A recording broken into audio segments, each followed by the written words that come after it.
Ya, kembali bersama kami dalam Power Breakfast dan kita di segmen Create Up. Dan kali ini kita akan berbicara soal industri pangan ya, Prisa, terutama yang cukup spesifik adalah terkait logistik rantai dingin yang tentunya sangat penting nih bagi industri pangan. Iya, khususnya kayak misalnya makanan-makanan laut gitu ya, misalnya ikan. Nah, ini akan kita ulas kira-kira seperti apa sih perkembangannya di tanah air dan logistiknya. Dan kali ini kita sudah tersambung pemirsa melalui video conference bersama dengan Mas Bayu Anggara, co-founder dan juga CEO dari Fishlock. Selamat pagi Mas Bayu, apa kabar? Halo, selamat pagi. Kabar baik. Terima kasih. Ya, luar biasa Mas Bayu, terima kasih sudah bergabung. Mas Bayu berbicara soal industri logistik rantai dingin di industri perikanan Indonesia atau sektor perikanan. Ini bagaimana kemudian menilainya di Indonesia saat ini? Apakah sudah cukup optimal? Iya, jadi sebelumnya perkenalan dulu, Fishlock ini kita fokus di dua sektor industri ya. Yang pertama adalah perikanan, yang kedua adalah cold chain. Kenapa? Karena perikanan itu ada 3 jenis rantai pasok. Yang pertama live chain, kita kirim secara hidup. Yang kedua fresh chain, kita kirim secara segar, mati. Yang ketiga cold chain. Jadi di Indonesia sendiri memang cold chain ini potensinya sudah ada dan sangat besar gitu. Kenapa? Karena ketika kita mentransfer, mendeliver, mengirim ikan sudah kemungkinan besar dalam bentuk cold chain. Kenapa? Karena Indonesia itu kan merupakan pulau-pulau kecil ya. Jadi ketika kita mau kirim ikan terutama ke Jawa karena banyak konsumsi di Jawa atau kita ekspor, itu kemungkinan besar dan kebanyakan adalah melalui rantai dingin. Makanya Fishlock mengambil angle rantai dingin supaya bisa memastikan kualitas pengiriman ikan dari nelayan ke konsumen dengan baik dan sesuai kualitas yang diharapkan begitu. Oke, Fishlock ini sudah berapa lama beroperasi dan perkembangannya sejauh ini seperti apa? Kami sudah beroperasi hampir 3 tahun, tepatnya 2,5 tahun. Saat ini kita telah punya jaringan sekitar 40 lokasi di seluruh Indonesia. Itu terdiri dari sekitar 40 unit cold chain, cold storage yang kita kerjasamakan.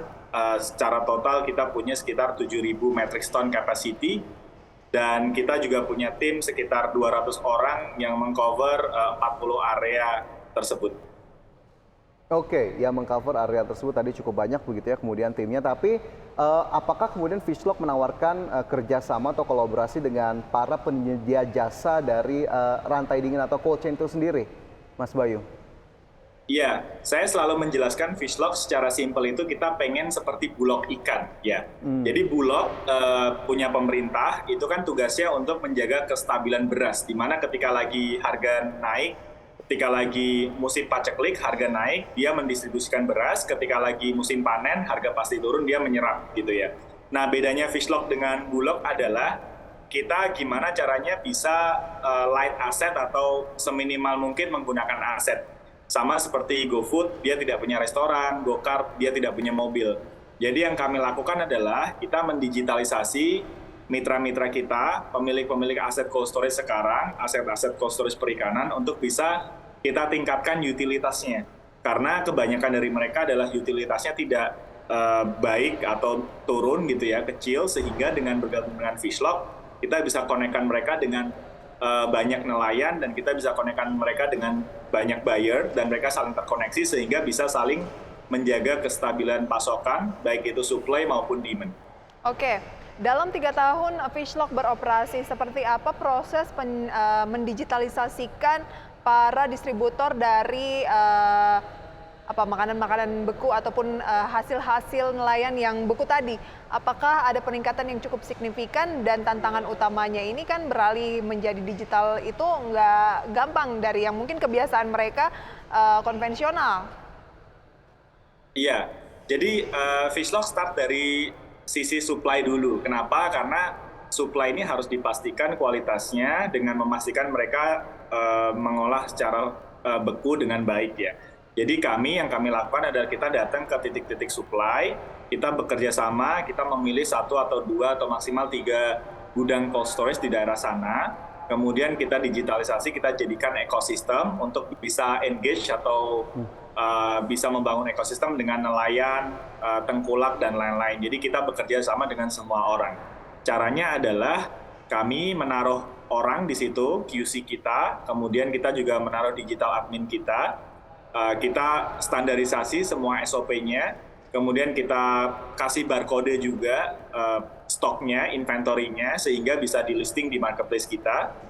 Dan lambat laun kita ajari tim di sana untuk bisa melakukan digitalisasi. Dan itu sangat-sangat mungkin. Mungkin hanya butuh 1 atau 2 bulan sampai benar-benar tim yang di gudang tersebut bisa melakukan digitalisasi. Karena memang aplikasi kami sangat-sangat simpel dan hampir bisa digunakan oleh semua admin yang paling 1-2 tahun pengalaman. Oke. Kalau saya sebagai pemilik aset dari cold storage misalnya ingin bergabung ke Fishlock, nanti saya dapat benefit apa nih Mas Bayu? Iya, banyak sekali ya Pak. Jadi pertama adalah biasanya pemilik cold storage itu ada masalah utilitas. Kenapa? Karena ini kita bicara mengenai ikan. Ikan itu satu-satunya sumber pangan yang masih ditangkap secara alam sampai hari ini. Jadi kita makan nih on daily basis, kita makan nasi, kita makan ayam, daging, ikan. Cuman satu yang masih ditangkap alam, itu ikan. Nah kalau kita bicara mengenai tangkapan alam, artinya adalah ada volatilitas, ada ketidakstabilan stok di mana ketika Bapak misalkan di Banyuwangi, lagi musim ikan, itu problemnya pasti over liquidity, over utility. Jadi banyak nih pasokannya, sedangkan marketnya harganya lagi. Oke, ini tampaknya ada persoalan koneksi ya bersama dengan Mas Bayu, tapi ini cukup menarik bahwa memang kalau misalnya soal ikan, apalagi ikan laut itu masih ada banyak faktor yang mempengaruhi untuk bisa menghasilkannya. Faktor cuaca, ya banyak lah, kecuali misalnya yang sudah dibudidayakan kan berbeda, itu terserah dari kita gitu ya, bisa diatur gitu kapan mau panen ya. Ya, makanya memang fresh ini menjadi satu hal yang penting, itulah kenapa tadi cold chain begitu menjadi begitu penting. Mas Bayu, nanti kita lanjutkan lagi usai jeda, pemirsa jangan berada di tempat Anda, kami segera kembali sesaat lagi.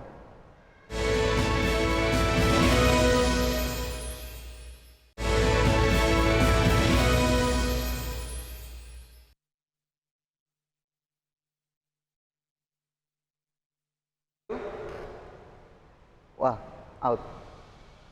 dia out. Wah, sinyalnya jelek kayaknya nih. Mas, oh masih out ya? Oke, Mas. Ronaldo tuh urusin lah, keluar aja lah dia, anjir tuh emang. Klub itu udah anjir. Lu pindah ke Inter, lu mau nerima orang kayak gitu, ntar di belakang lu klubnya digituin lagi loh. Halo. Oke, udah join lagi ya Mas ya? Ya, mohon maaf. Tadi ada sedikit kendala Mas Bayu, sorry, jadi kita potong. Nanti kita lanjutkan lagi. Oke.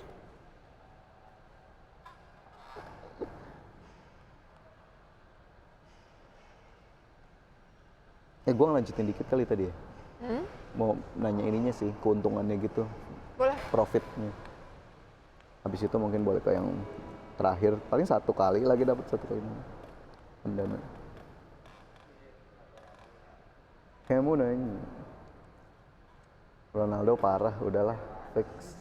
Kick aja Ronaldo tuh. Kenapa dia kalah?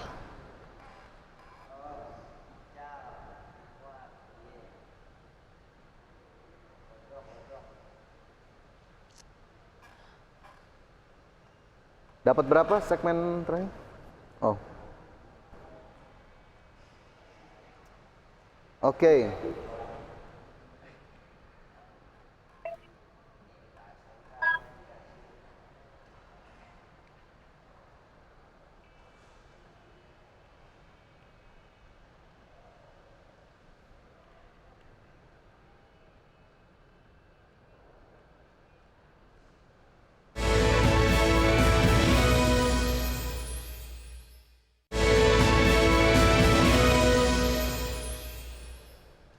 Ya, kembali bersama kami dalam Create Up Power Breakfast dan masih tersambung melalui Zoom dengan Bayu Anggara, co-founder and CEO Fishlock.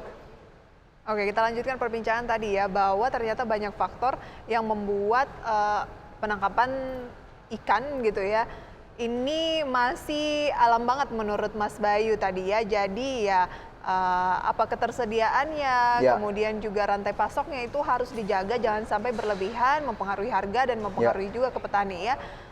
Mas Bayu, Ya. sudah bisa oke. Bagaimana sistem yang digunakan dengan apa? Apakah ini langsung ke petani? Maksud saya adalah nelayannya, ataukah ke distributornya? Sistem yang digunakan itu seperti apa? Iya, jadi Fishlock kita stakeholders kita banyak. Kita tidak hanya nelayan atau distributor atau buyer, termasuk agregator, tengkulak dan lain-lain bisa menggunakan sistem kita. Nah, yang kita lakukan adalah kita mendigitalisasi gudang-gudang cold storage ikan supaya bisa diakses oleh semua orang yang membutuhkan infrastruktur untuk menyimpan barang, termasuk nelayan, tengkulak dan lain-lain, termasuk juga semua orang yang membutuhkan untuk pembelian ikan gitu. Jadi kalau misalkan kita cek di websitenya Fishlock, di situ ada marketplace.fishlock.co.id. Di situ kita bisa lihat jumlah pasokan ikan di seluruh Indonesia di gudang-gudang yang sudah kita digitalisasi. Jadi real time. Jadi bagi buyer, pembeli bisa melihat, bisa dapat update ikannya posisi di mana aja, stoknya ada berapa, harganya berapa, bisa ditanyakan ke tim kami. Di sisi lain nelayan juga bisa lihat ada tren di mana saat ini lagi musim tangkapan apa. Disitulah nelayan bisa dapat rekomendasi dan dapat saran ikan apa saja yang lagi muncul di lokasi tertentu begitu. Oke. Ini Fishlock sendiri, tapi Mas Bayu berdiri secara mandiri ataukah akhirnya sudah mendapatkan pendanaan dari berbagai investor? Iya. Jadi Fishlock karena kita punya mimpi yang sangat besar dan kita pengen jadi platform ekosistem untuk industri, saya rasa saya tidak mungkin untuk membangun Fishlock secara mandiri karena ya kita bukan bisnis perikanan, kita bukan jual beli ikan aja, tapi kita pengen bikin platform dengan teknologi dan kita pengen jadi global players gitu. Sekarang kita masih di Indonesia, kedepannya kita berniat untuk expand ke Southeast Asia juga untuk mendapatkan pasokan stok di sana dan dapat availability inventory. Makanya saya rasa dari awal kita perlu set investment strategy di mana kita bisa meng-onboard partners atau investor yang benar-benar bisa helpful, gak hanya sekedar punya uang saja, tapi juga bisa membantu kita mengembangkan bisnis kita, membawa kita menjadi lebih besar dan mendatangkan talent-talent global untuk bisa join dengan Fishlock dan mengeksekusi kita punya bisnis idea begitu. Oke, setelah 3 tahun berdiri, seperti apa mencetak value atau profit gitu ya sejauh ini? Iya, jadi yang pertama mungkin nanti bisa ditanyakan ke mitra-mitra cold storage kita.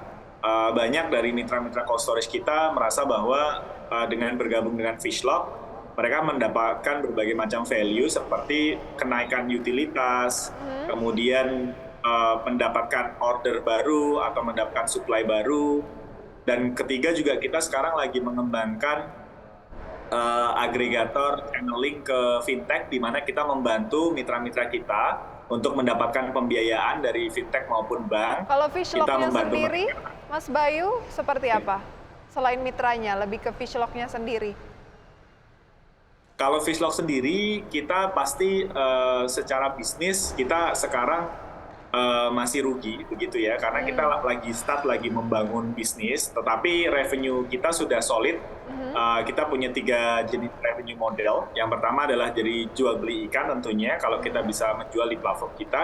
Yang kedua adalah kita channeling, kita konekkan fintech dengan mitra kita. Yang ketiga adalah kita juga jasa fulfillment atau jasa cold storage, pengelolaan cold storage di situ. Ya.